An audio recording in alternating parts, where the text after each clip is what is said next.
Assalamualaikum warahmatullahi wabarakatuh. Bismillahirrahmanirrahim.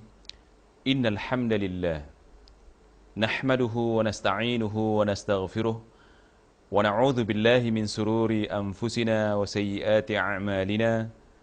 May yahdihillahu fala mudilla lahu wa may yudlil fala hadiya lahu.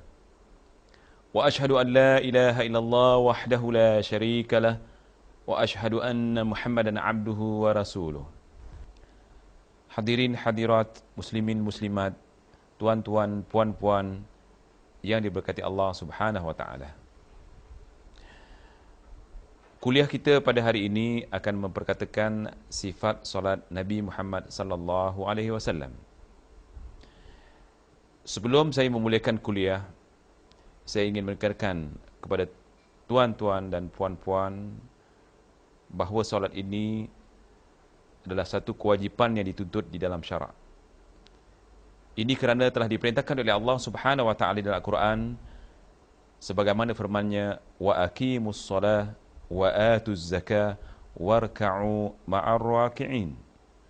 Bermaksud, maka dirikanlah solat, keluarkanlah zakat, dan rukuklah kamu bersama orang-orang yang rukuk. Dan di ayat yang lain Allah Subhanahu wa taala menjelaskan, alladzina yu'minuna bil ghaibi wa yuqimuna as-salah. Dan adapun orang-orang yang beriman dengan yang ghaib, ia akan mendirikan solat. Dan solat ini bukan sahaja dituntut untuk kita, tetapi juga diperintahkan agar kita mengajak anak-anak kita mendirikan solat bersama. Sebagaimana firman Allah Subhanahu wa taala, wa'mur ahlaka bis-salati wastabir 'alaiha. Dan perintahlah ahli kamu, yakni anak, isteri, agar mendirikan solat dan bersabarlah dalam memerintah solat kepada mereka. Dan kelebihan solat di antaranya ialah Allah Subhanahu wa taala menjelaskan di dalam Al-Quran, innas solata tanha 'anil fahsya'i wal munkar. Bahwasanya solat menegah daripada melakukan yang fahsya, yakni benda-benda yang keji, dan benda-benda yang mungkar. Dan begitu juga Allah Subhanahu wa taala sudah mengancam orang yang meninggalkan solat. Yang mana Allah Subhanahu wa taala berfirman di dalam Al-Quran, ma salakakum fi saqar qalu lam naku minal musallin. Yakni orang di dalam neraka ditanya, apa sebab kamu masuk neraka saqar? Mereka mengatakan, kami tidak mendirikan solat, atau kami tidak tergolong dari golongan orang yang mendirikan solat. Jadi supaya kita mendirikan solat sebagaimana yang diperintahkan oleh Rasulullah SAW, sallu kama ra'aitumuni usalli. Solatlah kamu sebagaimana kamu lihat aku solat. Maka saya mengajak tuan-tuan dan puan-puan yang dirahmati Allah Subhanahu wa taala supaya meneliti semula bagaimana sifat solat Rasulullah sallallahu alaihi wasallam. Jadi di antara sifat solat Rasulullah sallallahu alaihi wasallam agar kita contohi apabila kita ingin mendirikan solat, maka pertama sekali mestilah berudu. Insya-Allah di kuliah akan datang kami akan memperkatakan tentang bagaimana sifat wudu Rasulullah sallallahu alaihi wasallam. Dan setelah berudu, Rasulullah sallallahu alaihi wasallam menghadapkan dirinya ke kiblah. Sebagaimana hadis-hadis yang terdapat di dalam kuliah ini yang akan saya bacakan, dan perlu saya ingatkan kepada tuan-tuan, saya akan membawakan hanya hadis-hadis yang sahih. Kerana hanya hadis yang sahih yang boleh menjamin kesahihan solat kita apabila kita mendirikan solat. Saya katakan bahawa Rasulullah SAW menghadap kiblat sebagaimana hadis Rasulullah SAW, idza shalla ta'ta'a ra'sahu warama bi basarihi nahwal ard. Bermaksud, yang mana Rasulullah SAW apabila ingin mendirikan solat, menundukkan kepalanya dan melemparkan pandangannya ke arah bumi. Dimaksudkan melempar pemandangannya ke arah bumi ialah melemparkan pemandangannya di tempat sujud. Begitu juga dituntut selain daripada menghadap kiblah tubuh kita, Dituntut juga supaya kedua kaki kita dan jari-jari kita dihadapkan ke kiblah. Ini dijelaskan dalam hadis, yastaqbilu bi atrafi asabi'ihim al-qiblah. Baginda menghadapkan hujung-hujung kedua jari jemari kaki baginda ke arah kiblah. Jadi yang dihadapkan ke kiblah bukan saja tubuh kita, tetapi juga termasuk dua kaki kita dan jari jemari kita.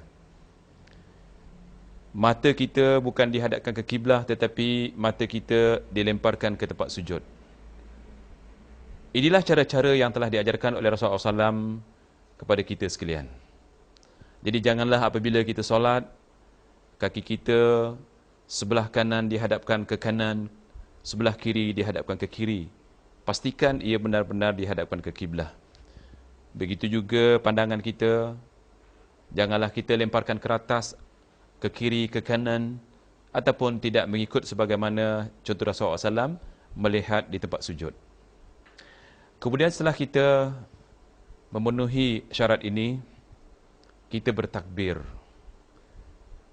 Dan bertakbir ini, yakni takbiratul ihram, telah diajarkan juga oleh Rasulullah SAW. Sebagaimana hadisnya, innahu la tatimmu salatun li ahadin minan nasi hatta yatawadda'a fayada'al wudu'a mawadi'ahu thumma yakulu Allahu Akbar. Sesungguhnya solat seseorang tidak sempurna sebelum dia berudu dan berudu sesuai dengan tuntutannya. Kemudian ia mengucapkan Allahu Akbar. Kemudian Rasulullah SAW apabila bertakbir, cara tangannya adalah sebagaimana dijelaskan di dalam hadisnya. Jadi perhatikan bagaimana Rasulullah SAW mengangkat tangan.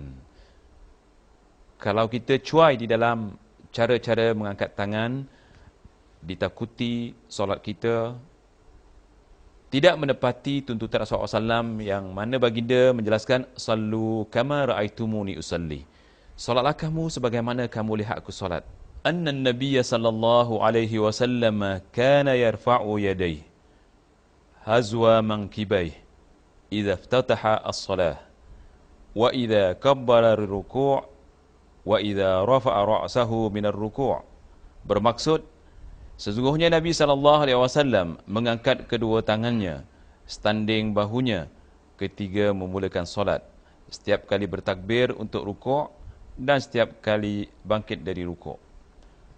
Anna Rasulullah sallallahu alaihi wasallam kana idza kabbara rafa'a yadayhi hatta yuhadhiya bihima uzunayh. Yang mana ia memberi maksud bahwasanya Rasulullah SAW biasanya baginda mengangkat kedua tangannya setanding telinganya setiap kali bertakbir, yakni tidak melebihi paras telinga ke atas bila mengangkat takbir, dan yang di bawah hazwu mankibaihi, setanding dengan bahunya, dia tidak di bawah bahu. Sekali lagi saya tekankan kepada tuan-tuan dan puan-puan, apabila Rasulullah SAW mengangkat kedua tangannya untuk takbir, sama ada takbiratul ihram atau takbir intikal, arti takbir intikal untuk merubah posisi. Baginda tidak terlalu tinggi sehingga melebihi telinga dan tidak terlalu bawah sehingga di bawah bahu. Ini perlu diperhatikan kerana cara ini adalah dituntut oleh Rasulullah SAW sebagaimana hadisnya, Sallu kama ra'aitumuni usalli. Dan begitu juga keadaan tangan ataupun jari-jari tangan. Ini juga perlu diperhatikan kerana ramai yang solat ada kalanya tangannya dibuka ataupun jari-jari tangannya dikangkang seperti ini. Ada kalanya juga jari-jari tangan ini dihadapkan ke langit, dan ada juga jari-jari tangan ini dihadapkan ke bumi. Menurut hadis-hadis yang sahih, tapak-tapak tangan ini ataupun kedua tapak tangan ini dihadapkan ke kiblah. Adapun hadis yang melarang kita supaya tidak menggenggam tangan ataupun membuka tangan ialah hadis Rasulullah SAW yang berbunyi,